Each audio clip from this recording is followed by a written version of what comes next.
কাল্পনিক বৌদ্ধ মন্দিরের আদলে মণ্ডপ সজ্জা তৈরি করে দর্শনার্থীদের নজর কাড়তে চলেছে রাজগঞ্জের বেলাকোবা নবজীবন ক্লাব। এবছর তাদের পুজো ৬০তম বর্ষে পদার্পণ করছে।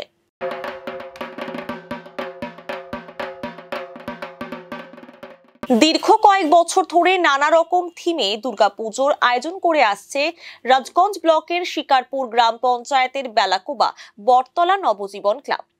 ব্যতিক্রম নেই এবারও। ৬০তম বর্ষে তাদের এই বছরের দুর্গাপুজোর বিশেষ আকর্ষণ কাল্পনিক বৌদ্ধ মন্দিরের আদলে মণ্ডপ সজ্জা। থাকছে সুসজ্জিত আলোকসজ্জা। পুজোর বাজেট রাখা হয়েছে প্রায় ১০ লক্ষ টাকা। বাঁশ, প্লাইবোর্ড সহ নানা সরঞ্জাম দিয়ে ফুটিয়ে তোলা হচ্ছে পুজো মণ্ডপ। এছাড়াও পুজোর কদিন বিভিন্ন অনুষ্ঠানের আয়োজন করা হয়েছে।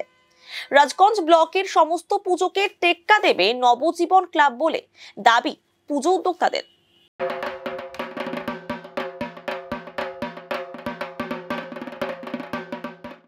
থিমটা বলতে কি, আমাদের এটা একটা কাল্পনিক বৌদ্ধ মন্দিরের আদলে একটা মন্দির তৈরি হচ্ছে। বিশেষত্ব বলতে কি, আমাদের এটা সম্পূর্ণ মন্দিরটা যে হচ্ছে, মন্দিরটা কারুকার্য করা, মানে কাঠের এবং প্লাইউড দিয়ে সম্পূর্ণ কারুকার্য করা হচ্ছে। সঙ্গে আমাদের যেটা প্যান্ডেলের বিশেষত্ব সেটা হচ্ছে সম্পূর্ণ এলইডি লাইটে ফুটিয়ে তোলা হয়। আমাদের তো প্রতিবার আমরা কিছু না কিছু একটু নতুনত্ব করে থাকি। এবারও সেই জন্যই একটা নতুন থিম চিন্তা করা হয়েছে এবং প্রতিবার যে আমাদের এখানে যেভাবে দর্শনার্থীরা আসে তাতে আমরা প্রতিবারই আপ্লুত থাকি। এবারও আমরা মনে করছি যে আমাদের এখানে প্রচুর পরিমাণে দর্শনার্থীর সমাগম হবে।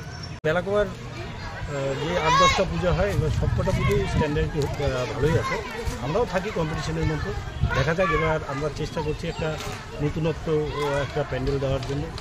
আর বটতলার পুজোর জন্য বেলাকোবা বটতলাবাসী বটতলার পুজোটা দেখার জন্য মুখিয়ে থাকে। এটা ভাবে যে বটতলা একটা কিছু করবে। এবারও আমরা চেষ্টা করছি, দেখি এখন কতটুকু কী হয়। আলোকসজ্জা অ্যাকচুয়ালি অনেকেই তো বলে চন্দননগর, আমরা বেকার ওগুলো বলে লাভ নেই। আমাদের জলপাইগুড়ি থেকেই আমাদের আলোকসজ্জা হচ্ছে। আলোকসজ্জার মধ্যে ধরেন এলইডি গেট থাকছে, আর সঙ্গে টোটাল রাস্তাতেই এলইডি বোর্ডগুলো। প্রতিবার শিলিগুড়ি কুমোর আমাদের বাজেট ৯-১০ লাখ টাকার মধ্যেই হবে আর কি। টোটাল মোটামুটি একটা আমরা আইডিয়া যেটা করছি যে ১০ লাখ টাকার মধ্যে হয়তো সেটা কমপ্লিট হয়ে যাবে।